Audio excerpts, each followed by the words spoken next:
The Negro in Literature and Art in the United States by Benjamin Griffith Brawley, W.E. Burghardt du Bois. William Edward Burghardt du Bois was born February 23, 1868, at Great Barrington, Massachusetts.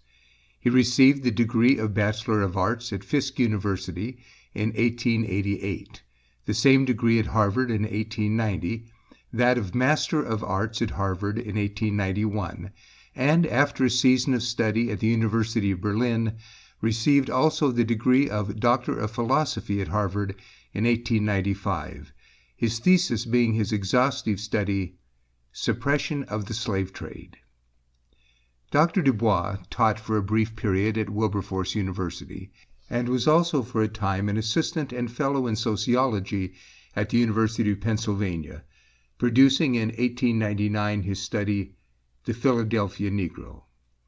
In 1896, he accepted the professorship of History and Economics at Atlanta University, the position which he left in 1910 to become Director of Publicity and Research for the National Association for the Advancement of Colored People. In connection with this work, he has edited The Crisis since the beginning of that publication. He has made various investigations, frequently for the national government, and has contributed many sociological studies to leading magazines. He has been the moving spirit of the Atlanta Conference, and by the studies of Negro problems which he has edited at Atlanta University, he has become recognized as one of the great sociologists of the day, and as the man who, more than anyone else, has given scientific accuracy to studies relating to the Negro. Aside from his more technical studies, these including the masterly little book, The Negro, in Holt's Home University Library Series, Dr. Du Bois has written 3 books which call for consideration in a review of Negro literature. Of these, one is a biography, one a novel, and the other a collection of essays. In 1909 was published John Brown, a contribution to the series of American Crisis biographies. The subject was one well adapted to treatment at the hands of Dr. Du Bois, and in the last chapter, The Legacy of John Brown, he has shown that his hero had a message for 20th century America. This: the cost of liberty is less than the price of repression. The Quest of the Silver Fleece, the novel, appeared in 1911. This story has 3 main themes: the economic position of the Negro agricultural laborer, the subsidizing of a certain kind of Negro schools, and Negro life and society in the city of Washington. The book employs a big theme in its portrayal of the power of King Cotton in both high and lowly life in the Southland, but its tone is frequently one of satire, and on the whole the work will not add much to the already established reputation of the author. The 3rd book really appeared before either of the 2 works just mentioned, and embodies the best work of the author in his most highly idealistic period. In 1903, 14 essays, most of which had already appeared in such magazines as The Atlantic and The World's Work, were brought together in a volume entitled The Souls of Black Folk. The remarkable style of this book has made it the most important work in classic English yet written by a Negro. It is marked by all the arts of rhetoric, especially by liquid and alliterative effects, strong antithesis, frequent allusion, and poetic suggestiveness. The color line is the veil, the familiar melodies, the sorrow songs. Qualities that have just been remarked will be observed in the following paragraphs. I have seen a land right merry with the sun, where children sing and rolling hills lie like passioned women wanton with harvest. And there, in the king's highway, sat and sits a figure veiled and bowed, by which the traveller's footsteps hasten as they go. On the tainted air broods fear. 3 centuries, thought, has been the raising and the unveiling of that bowed human heart, and now behold a century new for the duty and the deed.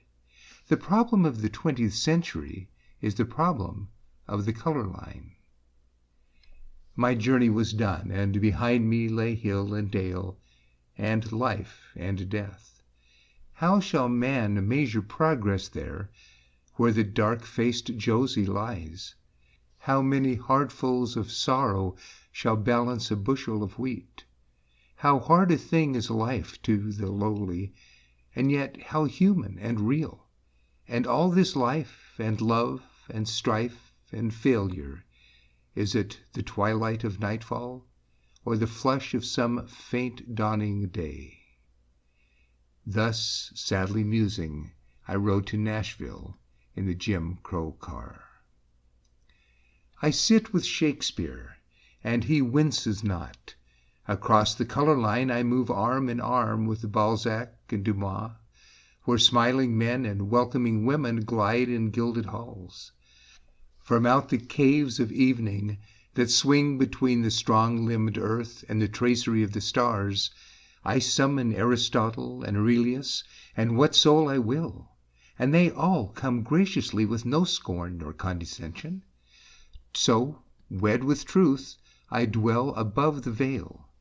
Is this the life you grudge us, O knightly America? Is this the life you long to change into the dull, red hideousness of Georgia? Are you so afraid lest peering from this high Pisgah, between Palestine and Amalekite, we sight the promised land? Where merit is so even and the standard of performance so high, one hesitates to choose that which is best. The Dawn of Freedom is a study of the Freedmen's Bureau. Mr. Booker T. Washington and Others is a frank criticism of the late orator and leader. The Meaning of Progress is a story of life in Tennessee told with infinite pathos by one who has been the country schoolmaster. The Training of Black Men is a plea for liberally educated leadership, while The Quest of the Golden Fleece, like one or two related essays, is a faithful portrayal of life in the Black Belt. The book as a whole is a powerful plea for justice and the liberty of citizenship. W.E. Burghardt Du Bois is the best example that has so far appeared of the combination of high scholarship and the peculiarly romantic temperament of the Negro race. Beneath all the play of logic and statistics beats the passion of a mighty human heart. For a long time he was criticized as aloof, reserved, unsympathetic. But more and more as the years have passed, has his mission become clearer, his love for his people stronger.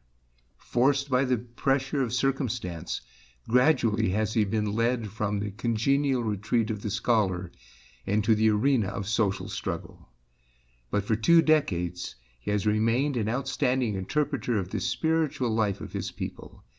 He is today the foremost leader of the race in America. End of chapter 5.